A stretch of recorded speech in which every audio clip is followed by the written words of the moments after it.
Hello people, Deepan short movie റിവ്യൂയിലേക്ക് എല്ലാവർക്കും എൻ്റെ ഹൃദയം നിറഞ്ഞ സ്വാഗതം. റിവ്യൂയിലേക്ക് പോകാം. 2024 ഫെബ്രുവരി 9 ഗിരീഷ് ഏടി സംവിധാനം ചെയ്ത് തിയേറ്റർ വഴി പുറത്തിറങ്ങിയ ഒരു സൂപ്പർ ഹിറ്റ് റൊമാൻസ് ചിത്രമായിരുന്നു പ്രേമലു എന്നുള്ള ചിത്രം. ഈ ചിത്രത്തിൻ്റെ പ്രത്യേകത എന്ന് പറയുന്നത് ഗിരീഷ് ഏടി എന്ന് പറയുന്ന സംവിധായകൻ തന്നെയാണ്. കാരണം അദ്ദേഹത്തിൻ്റെ തണ്ണീർമത്ത ദിനങ്ങൾ, സൂപ്പർ ശരണ്യ, പിന്നെ പ്രേമലു, ഇത് മൂന്നും ഹാട്രിക് വിജയങ്ങളാണ്. ഒരു സിനിമയിലും പൊട്ടാതെ ഇപ്പോൾ 3 ഹാട്രിക് അടിച്ചിരിക്കുകയാണ് ഗിരീഷ് ഏടി എന്ന് പറഞ്ഞ സംവിധായകൻ. ഇതിൽ 2 ബ്ലോക്ക് ബസ്റ്ററും ഒരു സൂപ്പർ ഹിറ്റാണ് അദ്ദേഹത്തിൻ്റെ കരിയറിൽ ഇപ്പോൾ ഉള്ളത്. അപ്പോൾ ഈ സിനിമയുടെ കഥ എല്ലാവർക്കും പ്രഡിക്റ്റബിളാണ്, എല്ലാവർക്കും അറിയാൻ പറ്റുന്ന ഒരു കഥയൊക്കെ തന്നെയാണ് സിനിമയുടെ ബഡ്ജറ്റ് എന്ന് പറയുന്നത് വെറും 3 കോടി രൂപയാണ്. തിയേറ്ററിൽ നിന്ന് ഫൈനൽ ബോക്സ് ഓഫീസായിട്ട് കണക്കാക്കപ്പെടുന്നത് 136 കോടി രൂപയാണ്.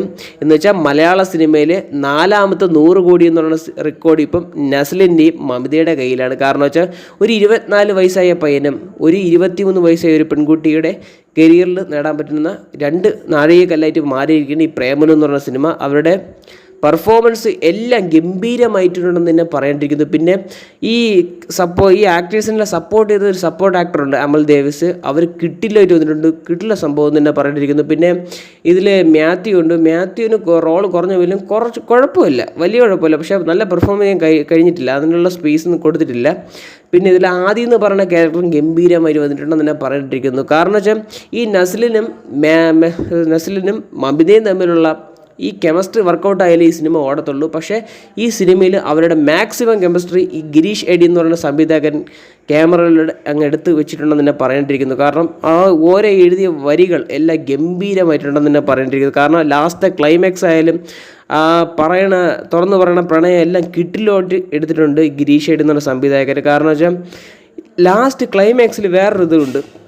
അതിന് ക്ലൈമാക്സിന് തൊട്ട് മുമ്പുള്ള സീന്, അതിൽ ആദ്യം എന്ന് പറയുന്ന ക്യാരക്ടറിനെ നിർത്തി അങ്ങ് പൊരിക്കുന്ന താറ്റി കണക്കിയിട്ട് ഈ സച്ചിനും അമൽ ദേവിസ് എന്ന് പറയുന്ന 2 ക്യാരക്ടേഴ്സും. അപ്പം അവരെ എല്ലാവരും പരിഗണിച്ച് കഴിഞ്ഞാൽ എല്ലാവരും ഒന്നിനൊന്നിനും മികച്ച ക്യാരക്ടേഴ്സ് തന്നെയാണ് ഇവർ ചെയ്തുകൊണ്ടിരിക്കുന്നത്. അപ്പം ഈ സിനിമ ഞാൻ തിയേറ്റർ വഴിയല്ല കണ്ടത്, OTT ഇറങ്ങിയപ്പോഴാണ് കണ്ടത്.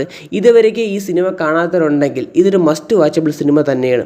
കാരണം എടുത്തു പറയേണ്ട കാര്യം വെച്ചാൽ ഇതിലെ കഥയെല്ലാം പ്രഡിക്റ്റബിൾ ആണെങ്കിലും ഇതിൻ്റെ ഒരു ഫ്രഷ്നെസ് ഉണ്ട്. ആ കെമിസ്ട്രി വർക്കൗട്ടിന് വളരെയധികം ഇഷ്ടപ്പെട്ടു. നല്ല കോമഡി ഉണ്ട്, അങ്ങനെ ഇത് ചളിയായിട്ടൊന്നുമില്ല. നല്ല അവിടെ എവിടെയൊക്കെ കോമഡി ഉപയോഗിക്കാൻ പറ്റണം അവിടെ സ്പോട്ടിൽ കൊടുത്തിട്ടുണ്ട്. അതുപോലെ താറ്റി അണക്കിയാണ് വില്ലനെ. കാരണം ആദ്യം എന്ന് പറയുന്നത് അമൽ ദേവിസും സച്ചിനും കൂടെ ചേർന്ന്, റീനുവും പിന്നെ അമൽ ദേവിസ് ആയാലും പിന്നെ നമ്മുടെ സച്ചിനായാലും ഇവരെ ക്യാരക്ടേഴ്സ് എല്ലാം കിട്ടില്ലുപോകണമെന്ന് തന്നെ പറയുന്നത്. നല്ലൊരു ഫൺ എൻ്റർടൈൻമെൻറ്റ് ചിത്രം എന്ന് തന്നെ പറയേണ്ടിയിരിക്കുന്നു. അപ്പോൾ ഇതുവരെയ്ക്ക് കാണാത്തവരുണ്ടെങ്കിൽ ഡിസ്നി പ്ലസ് ഹോട്ട്സ്റ്റാർ എന്ന് പറയുന്ന OTT പ്ലാറ്റ്ഫോം വഴി സിനിമ അവൈലബിൾ ആണ്. തീർച്ചയായിട്ടും കണ്ടിരിക്കാൻ പറ്റിയൊരു സിനിമ തന്നെ പറയുന്നത് പ്രേമലു. തിയേറ്ററിൽ നിന്ന് കണ്ട ഒരു അവസ്ഥയൊന്നും ആലോചിക്കണം. അപ്പം തന്നെ ചിരിച്ച് മരിക്കുകയാണ് അവരെല്ലാവരും. അപ്പോൾ അങ്ങനത്തെ ഒരു സിനിമ OTT ആയാലും തിയേറ്ററിലായാലും നല്ല മുന്നേറിക്കൊണ്ടിരിക്കുകയാണ് പ്രേമലു എന്ന് പറഞ്ഞ സിനിമ. അപ്പോൾ ഇത്രയൊക്കെയുള്ള പ്രേമലു എന്ന് പറഞ്ഞ സിനിമയെക്കുറിച്ച് എനിക്ക് പറയാനുള്ളത്. വീഡിയോ ഇഷ്ടപ്പെട്ടു കഴിഞ്ഞാൽ ലൈക്ക് ചെയ്യുക, ഷെയർ ചെയ്യുക, സബ്സ്ക്രൈബ് ചെയ്യുക. വീഡിയോ കണ്ടതിന് വളരെയധികം നന്ദിയുണ്ട്.